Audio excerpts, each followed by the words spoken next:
We are at Contursi Terme, a town nearby Salerno in Italy. And specifically, we are at the spa, hotel, restaurant of Rosapepe.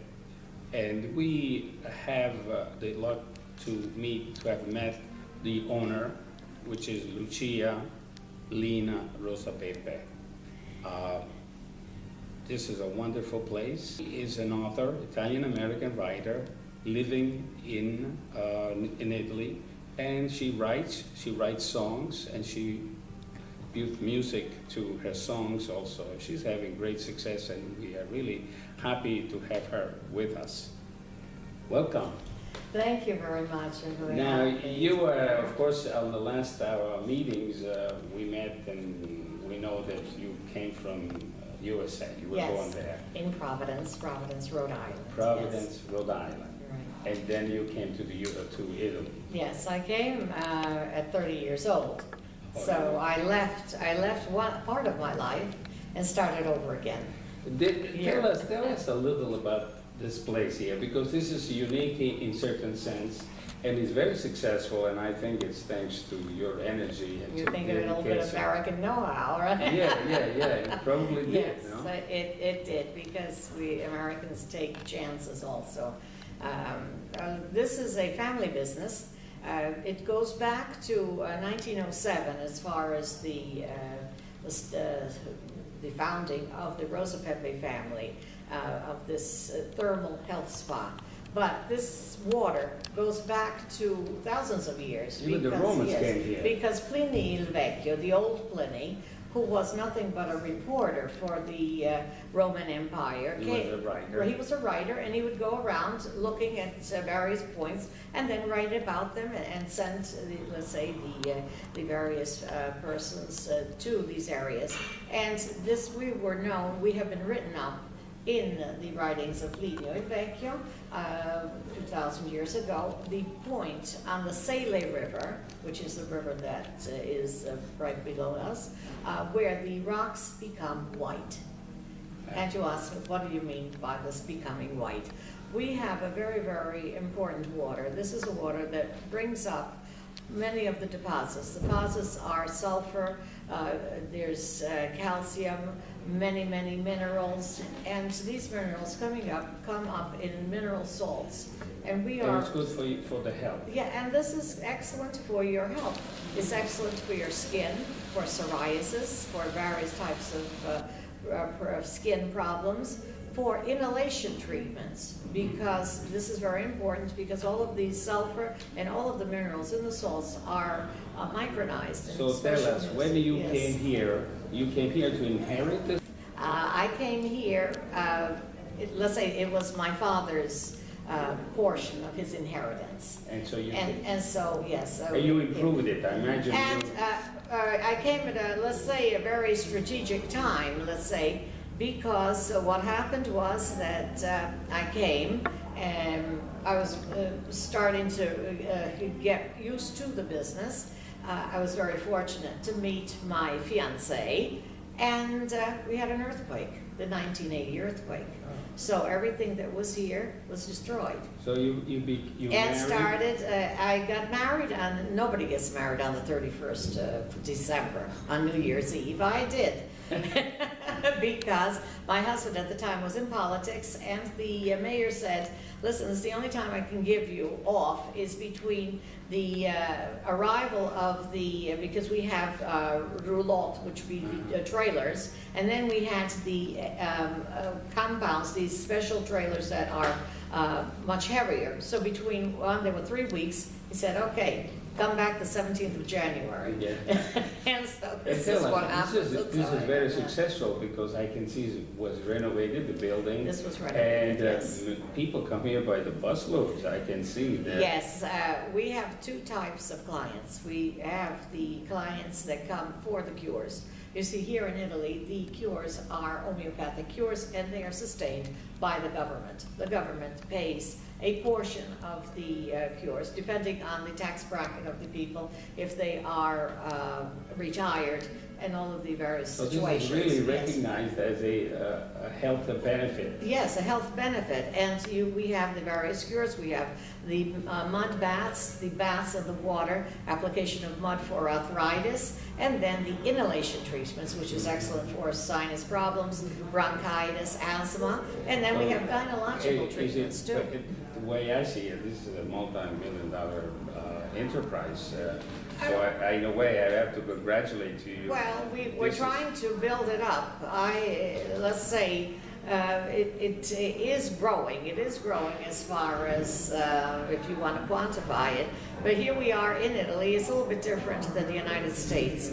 We pay, let's say, if my rent, I pay 55% of my rent to taxes. So that if anyone wants to do something, it is very, very difficult. Very difficult. There's a philosophy of government that is not ours, and I don't know if they're going to change, because they have gone toward the idea of giving pensions to everyone and having easy money. Our program is not going to be on politics. Here we work. Yeah. Yes. On our last interview, we spoke about Gatto Bambino, and we spoke a lot about it. How is it coming? It's a selling? Well, this is a, at the moment, I've been developing certainly the book. I'm speaking with 2 publishing companies that are interested in it for national distribution. But I use it very much for the area here, the Naples, Campania, Avellino, Puglia, this area where we are, the local area, because I have invented, let's say, we call it il Natale didattico, a didactic Christmas, yes. So the children come here. I have them for over an hour and a half here. We're always, of course, children that from 3 to 10 years old, because they have to still believe in Santa Claus. And they come here, we spend the day with them, giving them, let's say, an insight into the music, into the piano. I have the girls come in, the animators that will have their costumes, act out all of the action, and we are trying to bring in people in this area. You have also written Rubare non paga. Yes, because what in English will be, it doesn't pay to steal. It doesn't pay to steal. It is a fable, isn't it? This is a fable, and it has to do with the slot machines. This is a situation that is worldwide. The idea that you become a slot machine addict. And Italy is a severe problem. It's a severe problem, and truthfully, something has to be done. Someone has to talk against it. So you talk about, you put it in a fable where animals talk. Right, animals talk. What happened was that il gallo went to get the pension, the rooster went to pick up his grandmother's pension, and with his very dear friend, La Faina, what did I say? I don't know myself. Right, the weasel. Yes, his dear friend was a weasel. And so the 2 of them, yes, very appropriate. The 2 of them go and pick up the pension for the grandmother. And of course the grandmother said, don't stop anywhere. You come immediately home. And what do? They stop at the no, they stop and buy chewing gum. Yes, at the store. And of course, here we have the tabacchino, where they sell the cigarettes, and you have the gum and all of the candies and all. But there are also the slot machines. And this slot machine, her name is Sfidessa Fortuna, defying fortune. That is what Sfidessa Fortuna means. She says, come and play with me, give me your hand. And of course, playing with her, what happens? They lose everything. Playing with right, known as pension. Yes, and they lose everything to the last dime, and of course they don't know how they're going to face up grandmother now, and so they decide that being that the next week is Easter, they rob all of the eggs that are used for cooking in the Sele Valley, because this area where we are is called the Sele Valley. They hide it in a beautiful point that is a waterfall in Sinergia, and they ask for the ransom. So, of course, you have a tragedy because, you know, at Easter, especially here in Italy, you have to make your pastiera, you have to make lasagna, all of the desserts and everything that eggs are basic to the kitchen. And they had to call this police chick. Her name is Pulcina Pasquina, and she will resolve the case. She will find these two robbers, and then they will be punished. Being that this is a first-time offense, they will be put to work, and they will work honestly in the supermarkets that they robbed. Mm-hmm. So this is the moral of the story is stay away from these machines. You also put it into a song. Yes. And we will listen, we'll see you here playing piano. The song. Rubare non paga. In effect, the story is related to Gatto Bambino, because that relates to Christmas. Yes. This one is to Easter. Right. This was because these are friends of Eno, of course, and the children who come here know that Eno has all of his different friends, and it was also to make a broader aspect of the fairy tales that I write. Yes.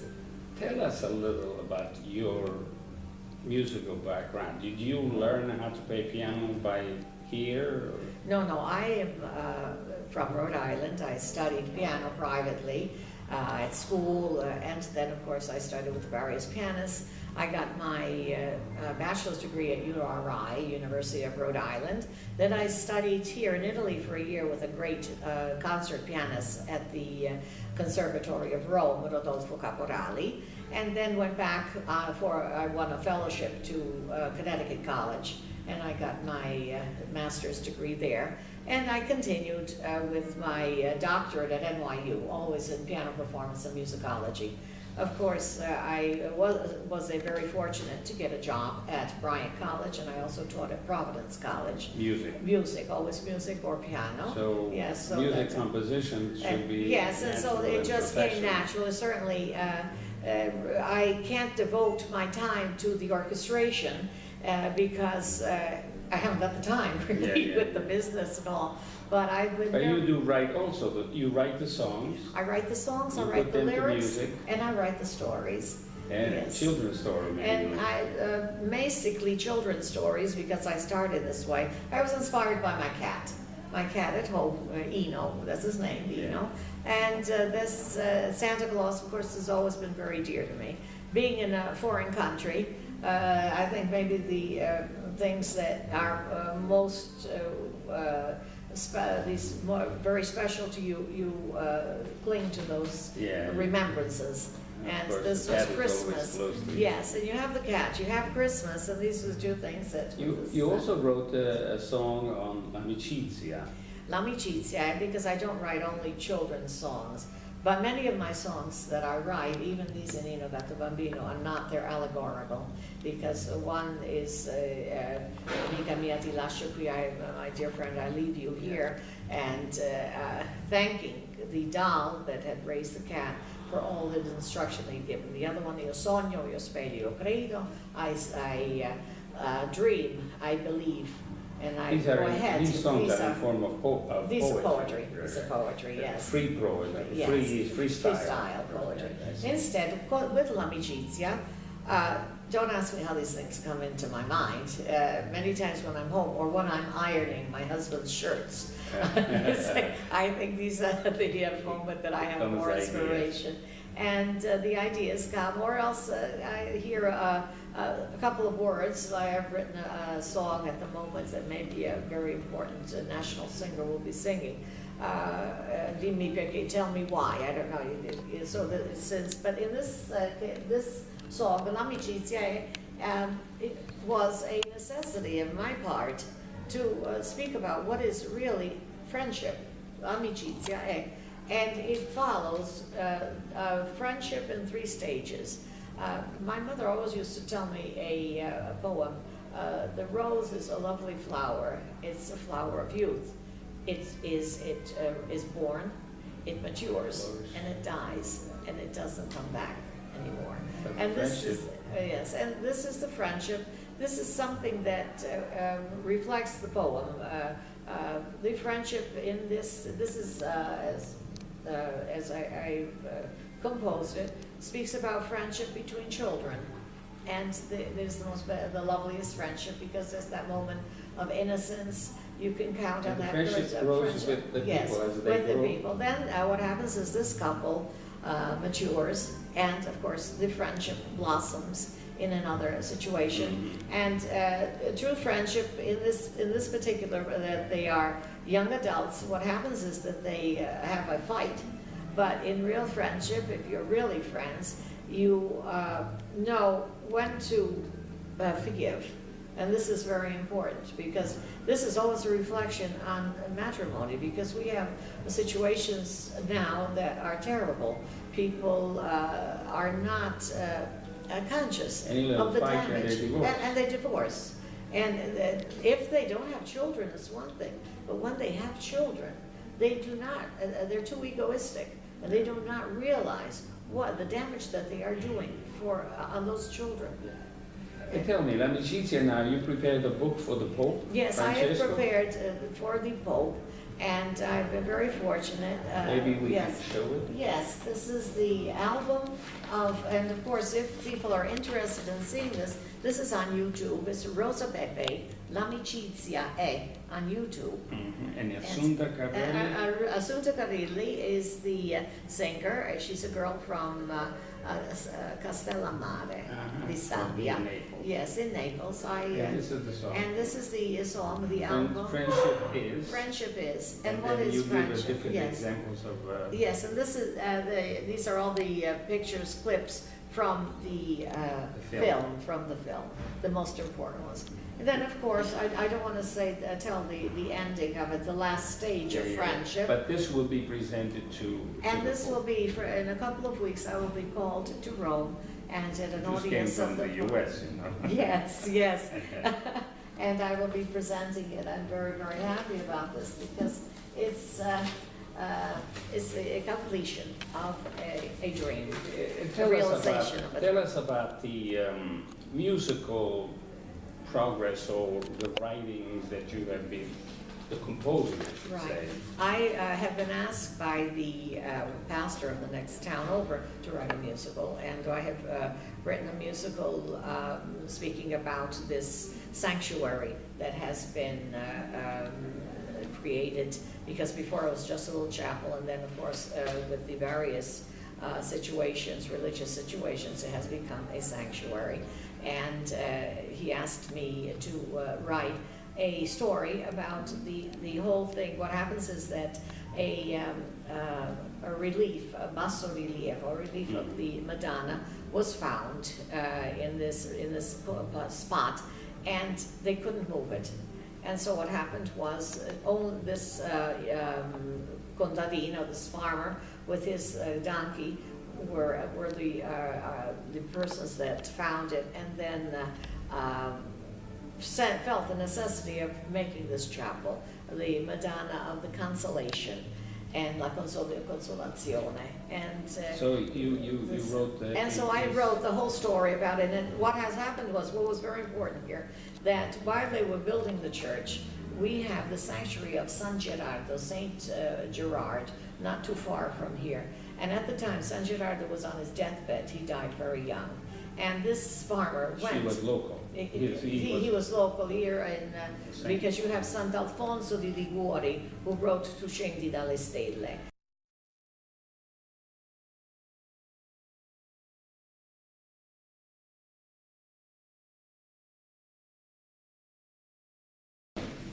L'amicizia è.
Prego, prendi la mia mano.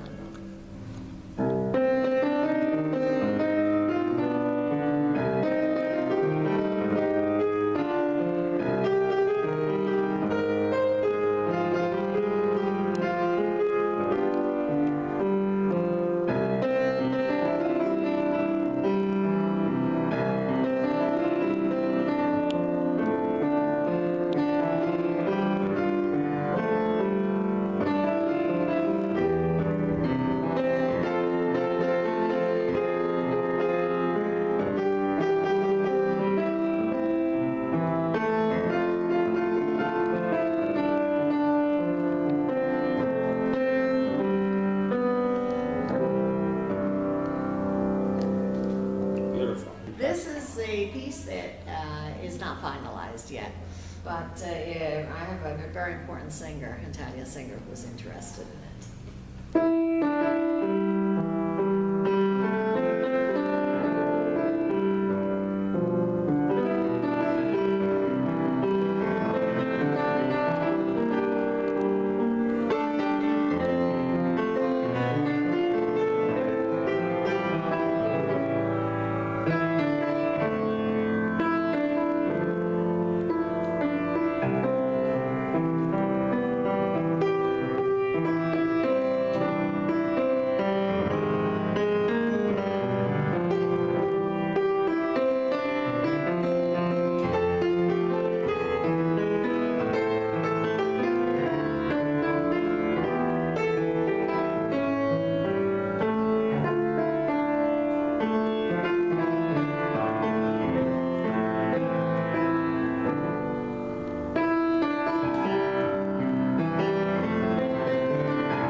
Bravo.